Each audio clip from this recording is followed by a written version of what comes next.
we are going to actually do some questions now using the techniques that we've discovered yesterday. So we're going to use the cover-up method. And once we've done a few examples of that type, we'll then move on and show you how to do the general algebraic method. I'm having technical issues. Here we go. So let me just find a question.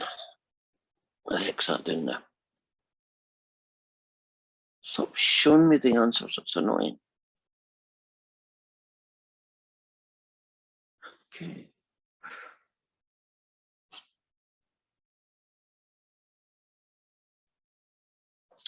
Okay.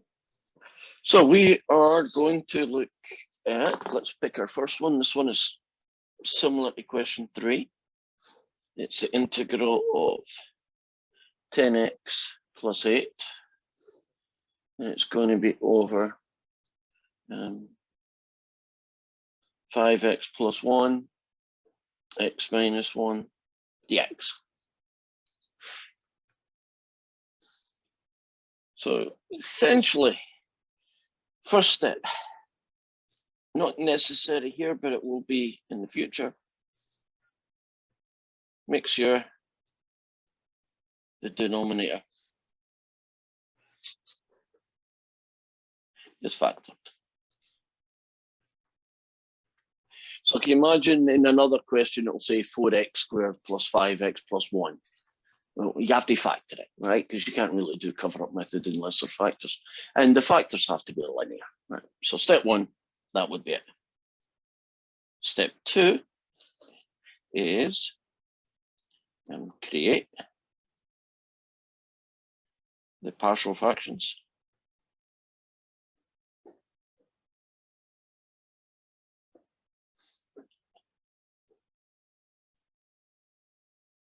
Using the cover-up method.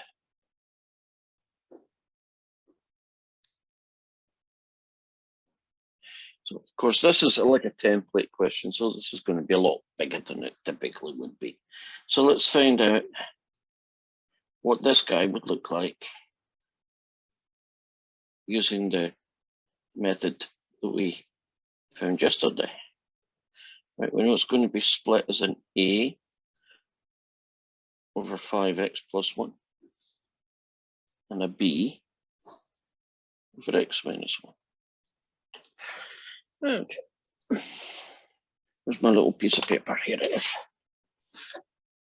Okay, let's get this guy here first.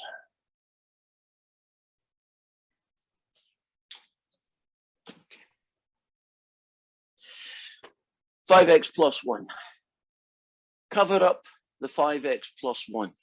What value of x will I use in what's left? -1/5. Right. So you know it's going to be messy, but I'll plug it in here. Actually, not as messy as I thought.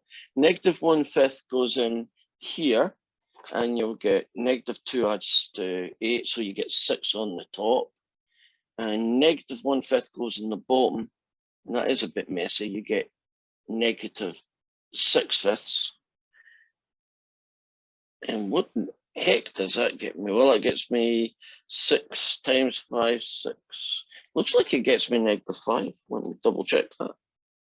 6 divided by -6/5. 6 divided by brackets, -6/5. There we go. It is -5. Do you notice I needed to put brackets around that to get the right answer?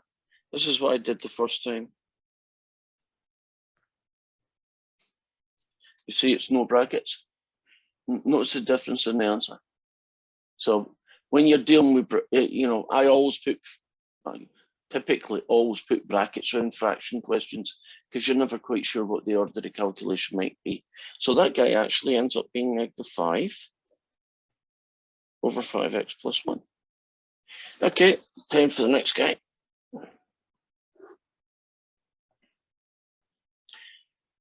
If you cover up that and plug in 1, you get 18 on the top and 6 on the bottom. So 18 over 6 comes out as a +3.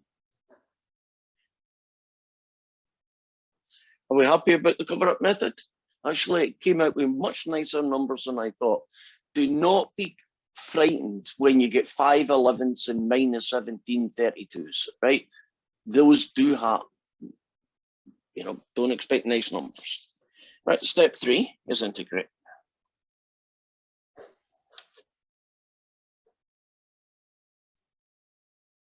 So that was the original. This is what it's equivalent to.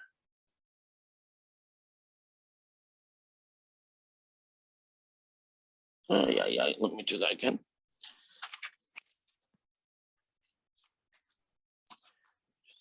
Here. So we're on step 3. So the integral, the original integral, which was this guy,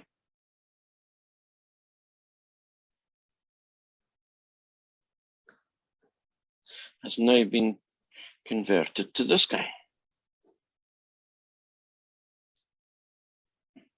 It's not uncommon that you're going to get a lot of logs, right? Now I'm doing the easy one first, which is this second guy.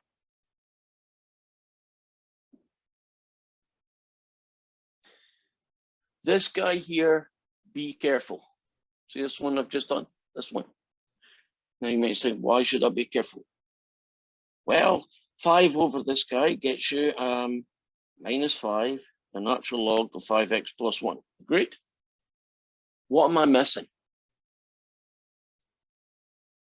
You're right, it's actually a linear shortcut, isn't it? It's not x add 1, it's 5x add 1. So there's a times a fifth thing going on, which means that that guy actually kind of disappears.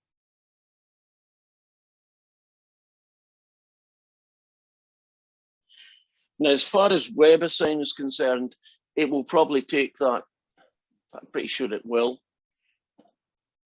If it doesn't, it might want some absolute values around things. I doubt it does, but it might. But I would prefer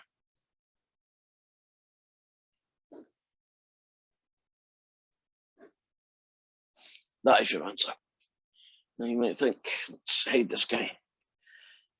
Isn't it a log? Take away a log, so you got a divide. Isn't 3 logs a cube? Remember we did the laws of logs yesterday. If you can, try and stick it all inside one big log. Typically, style points, that is a much nicer answer, right? It's a single log of a yuck thing, which is kind of yucky, plus C. It looks pretty. So yeah, you could get your homework fine. I would expect this in a test. Any questions about that one? Are we feel good? Any questions before I move on?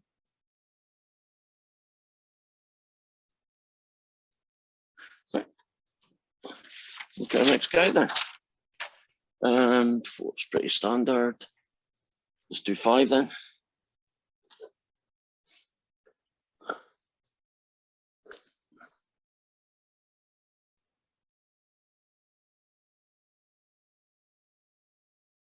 Okay, step 1 says factor it. So I hope we're all up to speed on factoring. Agreed? 4x plus 1x plus 1 gets you that guy. This, in turn, is now going to be split into its partial fractions.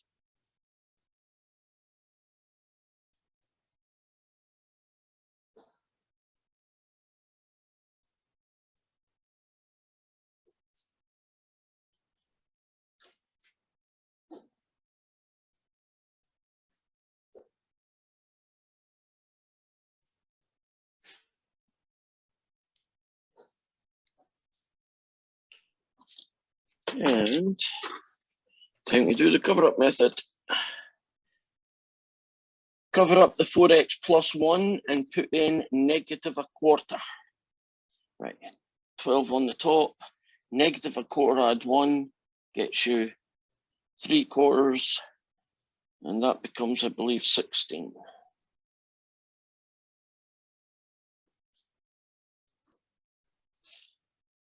To the second one now. Cover up the x plus 1, put in -1. You get 12 on the top and -3 on the bottom. And that gets you -4 x plus 1s. That's basically, well, that's step 2. Integrate. This guy gets you 16, the natural log of 4x plus 1 times a quarter because of the 4x. And this fella just gets you -4 natural logs of x plus 1 at a c. And that partially simplifies.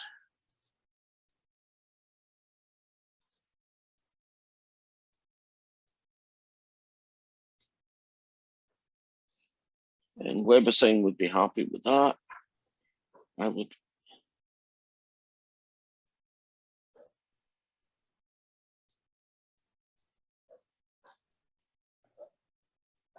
would prefer that.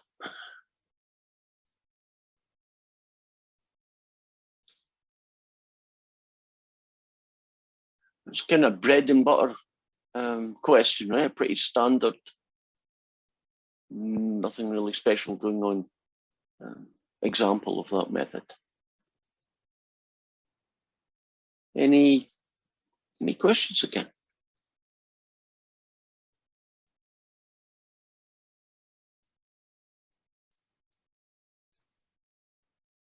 We good?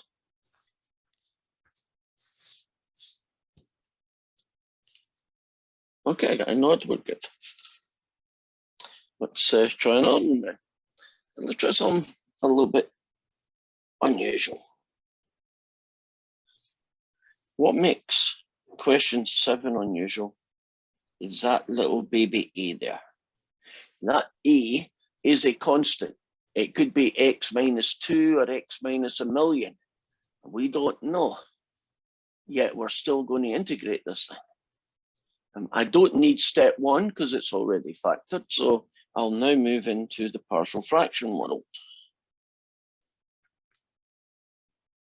And I'm going to treat this question the way I would treat all the others.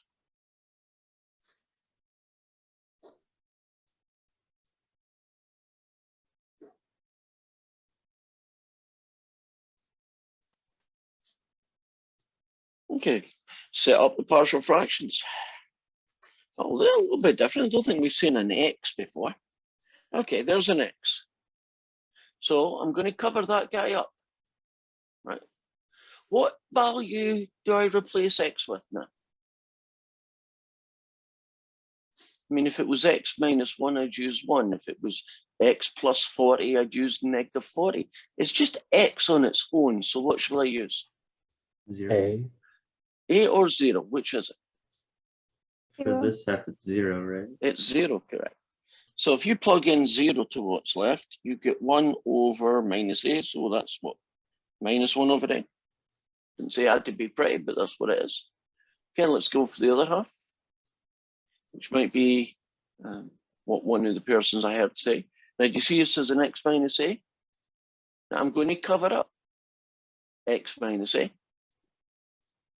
What value of x do I put in to what's left now? Right, if it was x minus 7, when I put in 7.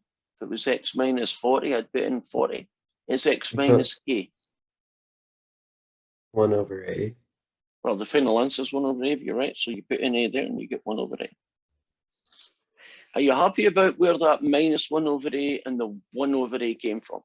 Aren't we just taking a as if it was 7 and doing what we would have done if it had been 7?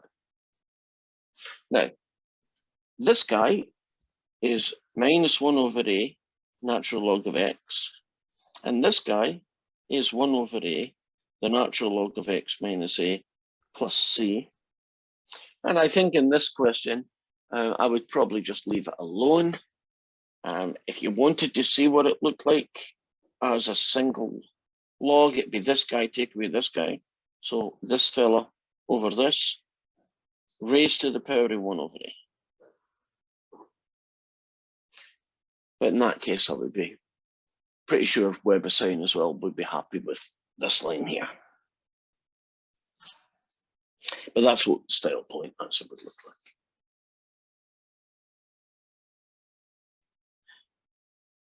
like. Okay, that's one with a single layer.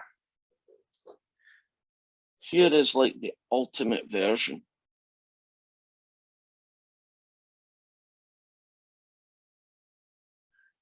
So it's like x minus 5, x minus 20. You know, if you solve this one, couldn't you solve a whole family of integrals without having to need to do them from scratch?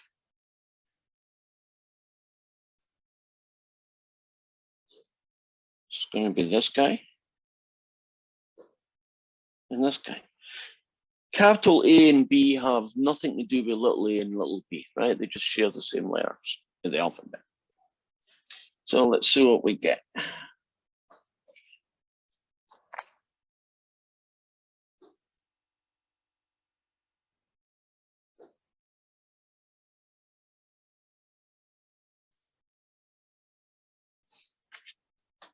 Cover up that guy. Let's get the guy that goes above x minus a. Okay, what value of x do I plug into what's left? I'm doing an x minus a term. What value of x do I use now? Covered up the x minus a. What do I use? A. And if you plug a in here, don't you get a rather weird looking a over a take away b? That's the answer. Let's do the second one. If you cover up this guy, don't you get b to put in? Well, what does that give you? A over b minus a. Okay. Top fraction times the natural log of x minus a. Top fraction. And natural log of that one plus a big C. And I'm not even going to attempt to make that a single fraction. Sometimes you have to break your own rules. Are we okay with 7 and 8? Because they basically removed almost every number from the book. This is your last chance. We're good. I'll cover it just one more time so I can see the progression in my head. For this one here? Yeah. Okay. So we start with the original question. And the first step was to figure out what its partial fraction structure would look like. So I know the two factors in the bottom are this guy and this guy. So I'm going to say some number over x minus a plus some other number over x minus b. So that's what the partial fractions are going to look like. So I'm going to go over here and we are going to try and find out what capital A and capital B are equal to. So I set this kind of blank template up and we'll get this guy, right? The thing on the top. So you look at this guy and it's got an x minus a. So the cover up method says you cover it up, x minus a, and then you put the value of x that makes this 0 into what's left. Well, x minus a is 0 when x is a. So you plug a in here. So what do you get? You have a fraction, a on the top and a take away b on the bottom. And that's where that guy came from. Now you do essentially the same process a second time for the number that goes, or the expression in this case that goes above here. So it's x minus b. So I'm covering it up. The value of x that makes that 0 is x equals b. So you plug x equals b in here, and you get a on the top and b minus a on the bottom. So these are the two partial fractions. Now we integrate. I know that's a mess, but it's just a number. It's just a constant. So it's a number over x minus a. So its integral is a number. the natural log of x minus a. And this is just a number over x minus b. So its integral is the number, the natural log of x minus b, and then you finish this with c.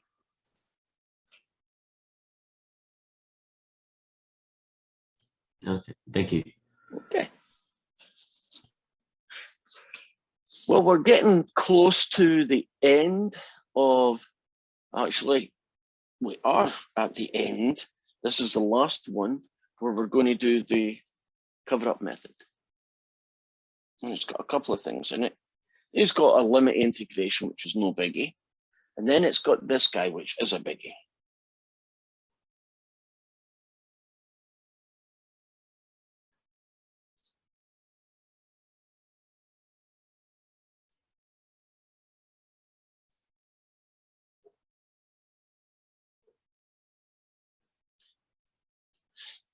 This fraction is like all the others that we've done, but just in steroids. Would you agree it's a much bigger fraction? But it's not that different. It really isn't. Isn't the bottom factor? Thank God. I wouldn't want to factor that if it was, right? And although I haven't mentioned it, as long as the top power is less than the bottom power, the cover-up method works fine, right? The linear, the cover-up method, yes. So as long as these are linear expressions and the top is a smaller power than the bottom, we are good to go.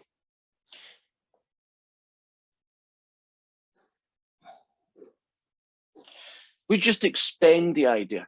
Would you, if you look, would you agree there's 3 different factors on the bottom? So it's going to be a over y, b over y add 2, and c over y take away 3, in this case dy. Are you happy about the split? Why there's 3 instead of 2 now? Does that seem reasonable? Right. Technically, we won't do it, but couldn't you do 4, 5, and 6 if you had a function that had, you know, 4, 5, or 6 terms on the bottom, as long as they're linear?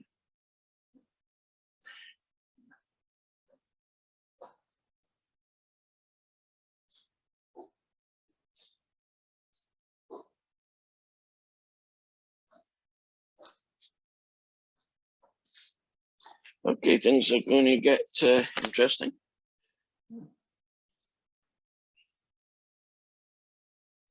Let's cover that stuff up and just get the number that goes here, right at the top.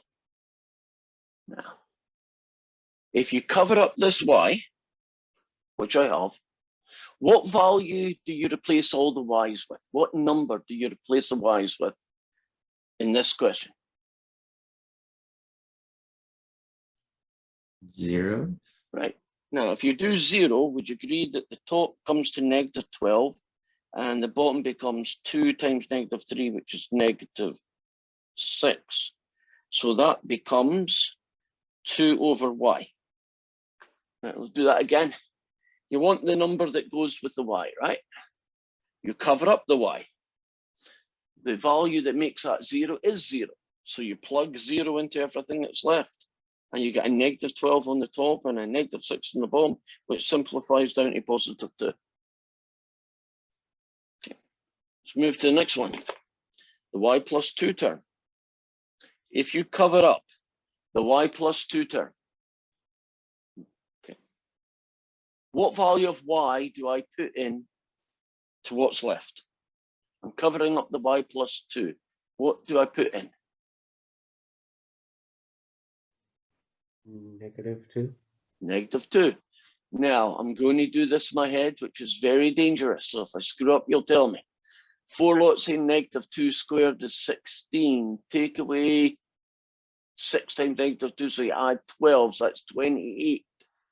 And then you take away 12. Well, let's do that again. 16. The top is 16.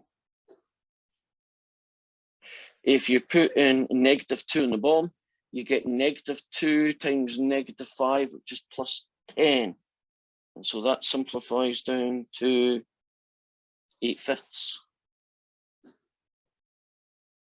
Does that look good? Because I'm doing it in my head. It's the top 16 and the bottom was 10.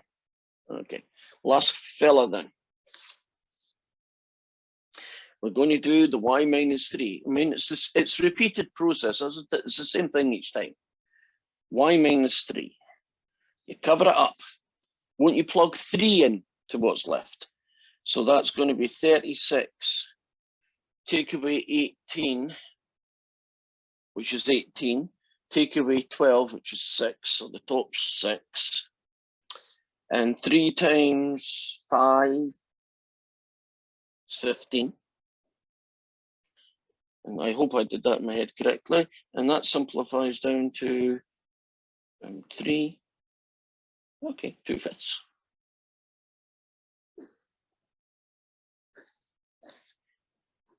Are you happy with the 3 guys that we now got? Well, I should check. Is that top guy eventually 6/15 that simplifies down? Okay, I got a nod, so I did it right. So you would integrate 2 natural log of y's,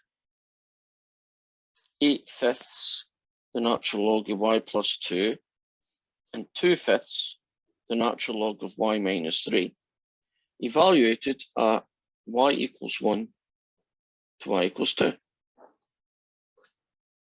It's going to be pretty messy. So 2 log 2 plus 8/5 the natural log of 2 add 2, which is 4, plus 2/5.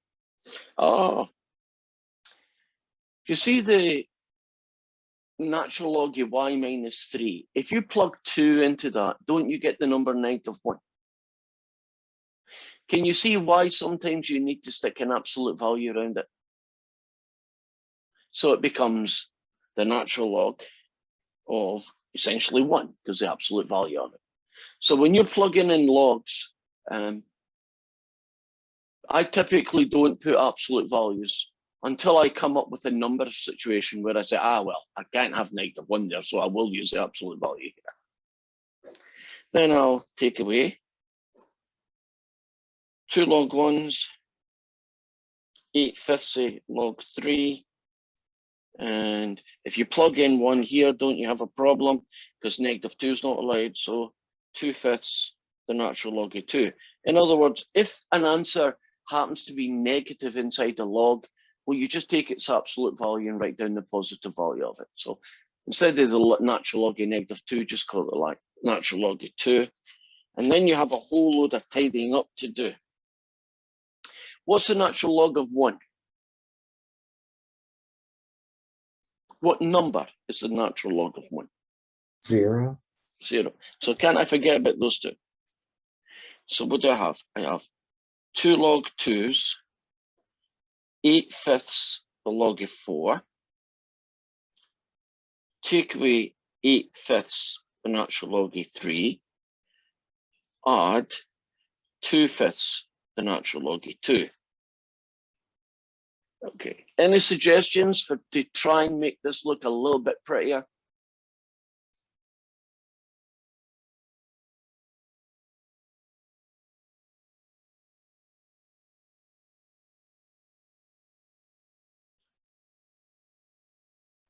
I have a question. Yes. Would the final term 2/5 log 2, wouldn't that be -2/5 log 2? This last one, it would be, you're right. Right, any way to simplify this expression?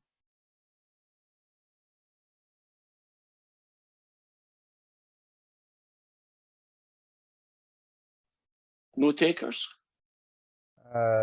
The 2 natural log 2 and the -2 over 5 natural log 2.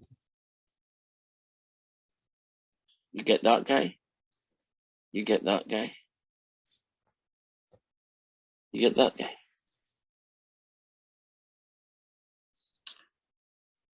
Look, we're fighting to make this as pretty as possible, right?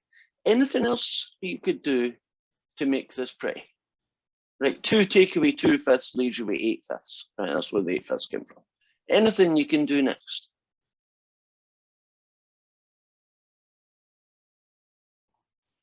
making the log 4 to log 2 to the 2 square.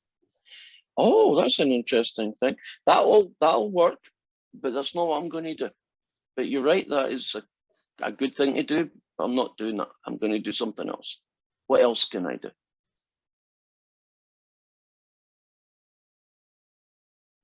Can you separate out an 8/5? I would do that.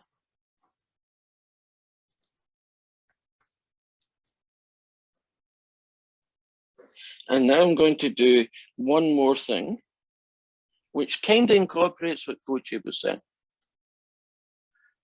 Would you agree that these three logs could be combined into a single log? And what would that log look like? Well, it would be 2 times 4 divided by 3. And technically, you don't need a bracket. Now, would you look at how pretty that answer is compared to what it looked like a while back? I mean, style points allow us to express things in the most concise, efficient way possible. And I don't think you could do much better than that.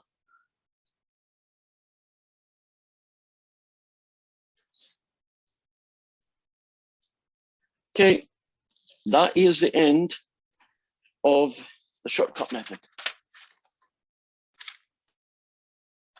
The cover-up method. So let's tell you about when you can use it. You can only use the cover-up method when essentially the following is true. First, the denominator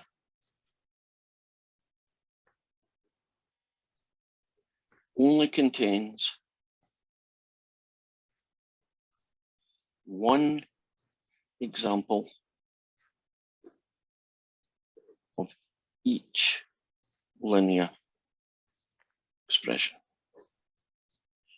What do I mean by that? You can do the cover-up method when it looks like that. You cannot do the cover-up method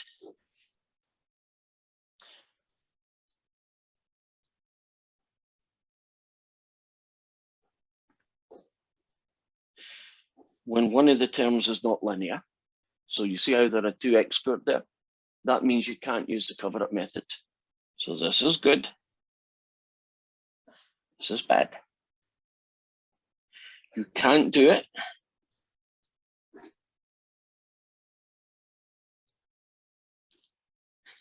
if you have a linear term, but it's squared. That's what I mean by one example of each. That's a linear term, 3x minus 7, but there's 2 of them, isn't there? It's technically 3x minus 7 times another 3x minus 7. That is bad. So there are restrictions. Because the cover-up method is such a nice method, people try and use it everywhere. And unfortunately, that tends to lead to wrong answers. But as long as everybody in the bottom is single and linear, you are good. And the second one is the numerator must be of a smaller power than the denominator.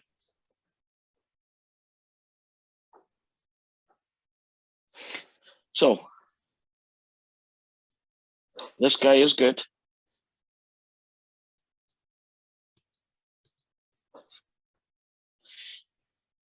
Isn't the top power x and the bottom power is x squared? That's good.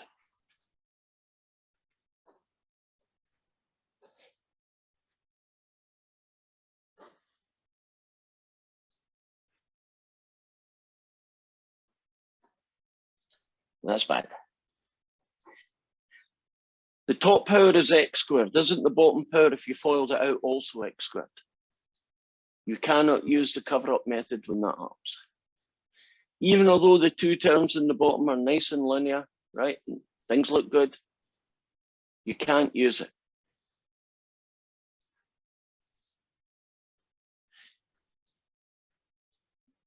But as long as those two things are true, you can use it.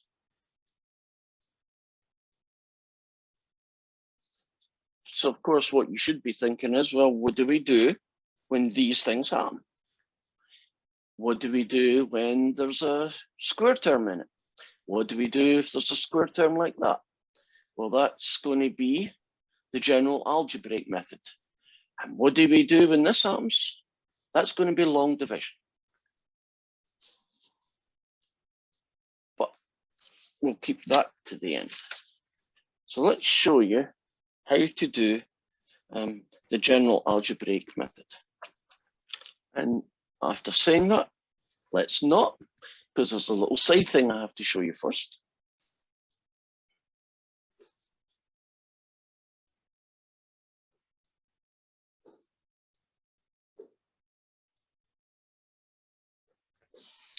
You know, these two things are the same, right?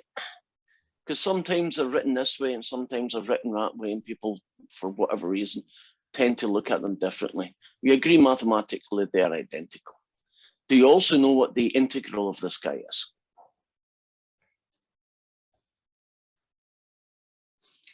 He is a standard integral.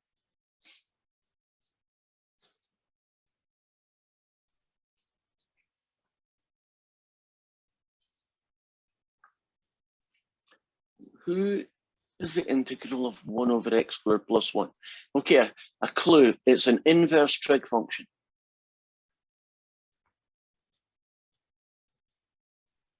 Is it inverse tangent? It is. My next clue would be I get a lot of this when I go to Vegas. Tan. Oh, God, you lot are slow today. Get it? Tan. Inverse tan. Okay. That you should have known, but some of you forgot. And the reason why I want to introduce it now is that when you do the general algebraic method, it's quite common to get guys that look like this. Because do you see the square thing that stops you using the cover-up method? But here's one that you haven't met. So I'm telling you what the answer is, although you can actually prove it if you go and use x subs. But we're not going to do x subs because they take forever in the day, right? So I'm just going to tell you what this guy is. It's 1 over a, the inverse tan of x over a plus c.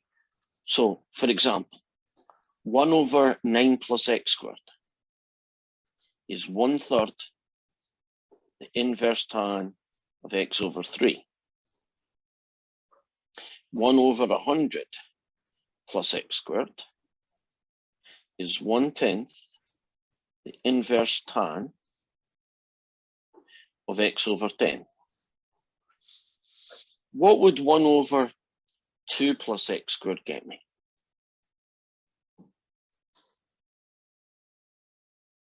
What's the integral of 1 over 2 plus x squared? 1 over the square root of 2, tangent x over the square root of 2. Correct.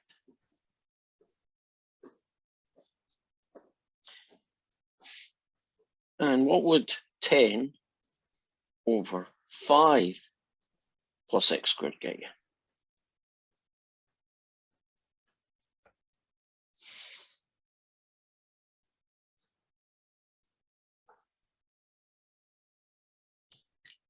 Would it be 10 over the square root of 5 inverse tan x over square root of 5?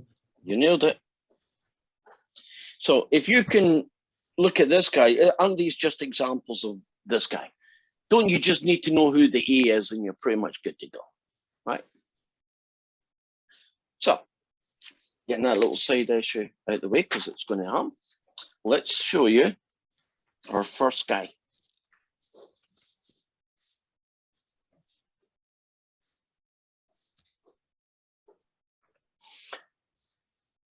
I want to find this guy's integral. He has got an x squared in the bottom. That means the cover-up method, no good. it means the general algebraic method has to be used. Now it starts the way you might expect it to do, which is that guy. And then you have this guy. And here's the first change. If there is an x squared on the bottom, like x squared plus 1, x squared plus 20, that kind of x squared, if it's got an x squared on the bottom, you don't get one term on the top, you get two terms. So far, so good. That's, you know, a little different. You cope with the x squared in that way. Now, from this point onwards, forget the cover-up method. Nothing that I'm about to do has anything to do with the cover-up method. So do not try and make a monster method that uses what I'm about to show you and the cover-up method, because you'll just end up getting a lot of questions wrong. And now and again, by sheer fluke of numbers, you'll get one right, and that'll kind of motivate you that this method works, whatever this method that you've somehow created comes up with. Magic doesn't mean that you're allowed to do anything, right? It just means you don't understand why it works. That's all that I mean when I say magic. So what we're going to do is we're going to take this guy.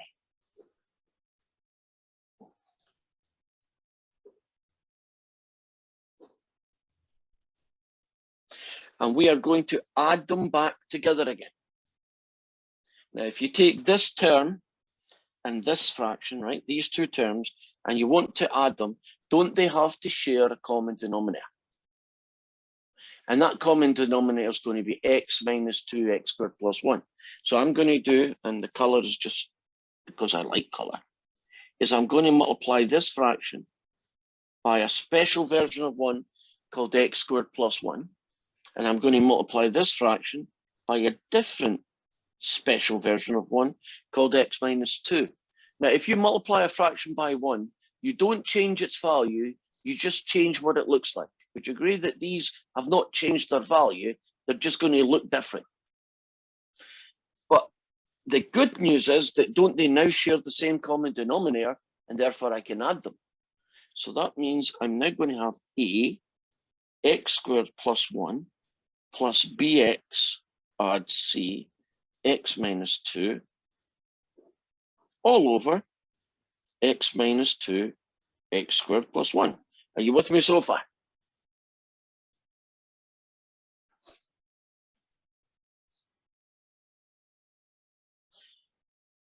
So far, so good. Right, next. Since the bottoms are the same, that must mean the top is the same.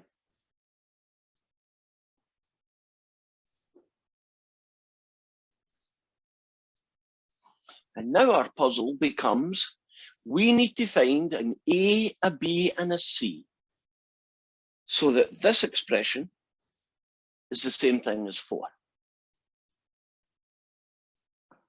Right, would you agree there's nothing I've done today in this that even vaguely looks like the cover-up method? Agreed? It's a totally different method, right?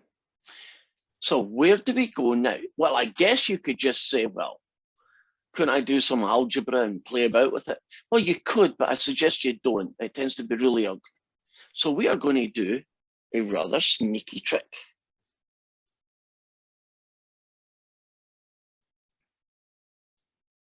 We are going to choose values for x. That technically, you can pick any value of x you like, but it's a good idea to pick values of x that make the right-hand side very simple. Why am I choosing x equals 2? I mean, I could have chosen 42 or 0 or 1 or a million, but I chose 2. Why that number?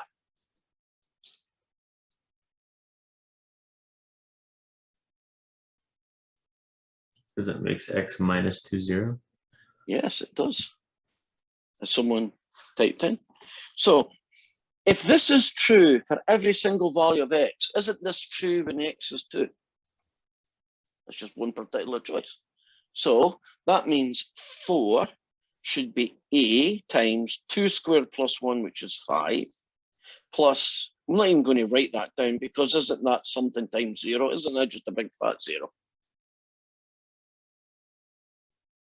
Isn't it, you know, b times 2 add c times nothing, isn't it still nothing? So what does that do? Well, it now tells me who A is. I now know A is 4/5. And so I return back to this expression, but I know a little bit more than I did a while ago. I now know that it's 4/5 x squared plus 1 plus bx add c x minus 2, right? That's where we are right now. You see, it's a little bit closer. Doesn't that mean I only need to find out who B and C is and we're finished? Put a little circle around A. Okay, time to start picking. How did you get from the top part? Like, where did the denominator go? These guys to here, I'm using the fact that if two fractions are equal and two fractions share the common denominator, doesn't that mean that the numerators are the same? See, 4 over this guy is the same as that guy over this guy. These are the same, so the tops must be the same. That's the logic I was using. Oh, Okay, what special value of x do I pick this time? Look at what's got here.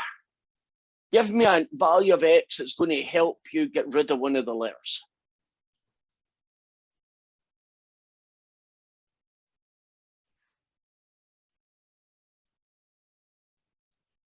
Whatever value of x would let the first term be 0, the 4/5 x squared plus 1. Well, if you made that 0, wouldn't you still have b and c, so you wouldn't be any better off? I want a value of x that makes one of these two letters go away, disappear. That way I only have one letter to worry about. What value of x will do that? And I could tell you, but if I tell you, you won't get it, because you'll just say, oh, we picked that number out somewhere, I don't know where it came from. Someone said in the chat 0. Yes. Why are you picking 0? It's the right one to pick. Because the B term would become 0, and I would just leave C. Agreed.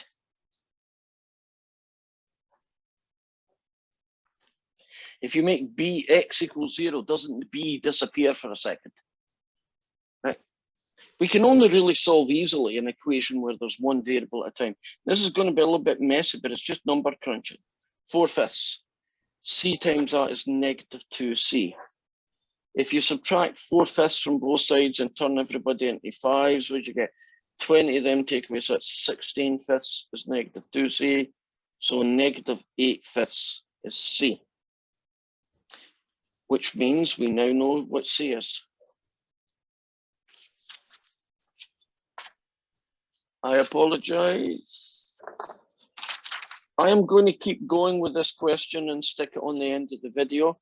If you don't want to hang about, I totally understand because you have classes to go to. Say hi and say your last name and goodbye, and I'll just continue finishing this. So now that I know what C is, I go back to this line and I rewrite it, but with one change. I put in C. And now we're looking at that guy. And we only have one letter left over. Agreed? So one more time. Now, I don't want to get rid of B. I just want to get rid of the X's, I guess. So can I pick any value of X I choose? Any value of X I want. Doesn't matter what one I pick. 1 would be the Don't easiest. pick these two. So yeah, I'd choose the easiest. What would you think would be one of the easiest X's to choose? It'd be 1, right? Yeah, I'd probably pick 1. But actually you can pick 42 if you like, it'll work. So what do I get? I have 4. I have 4/5, 1 squared plus 1. I have 1b, take away 8/5 times 1 take away 1, which is that. This is 8/5. That's negative b. That's another 8/5. We get that guy. 20/5, take away 16/5, leaves me with 4/5. That tells me what b is.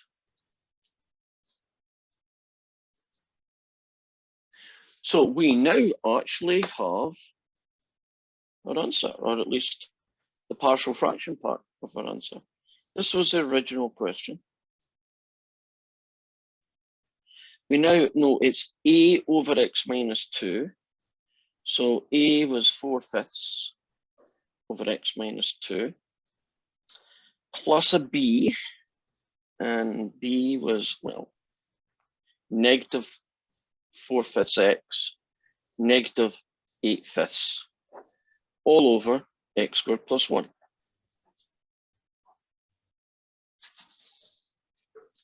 And what I would do is I'd split it into 3 distinct pieces.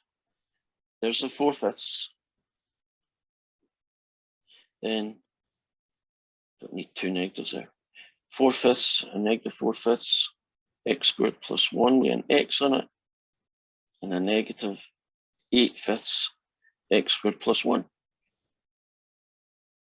So I'd get this guy, and this guy all separated.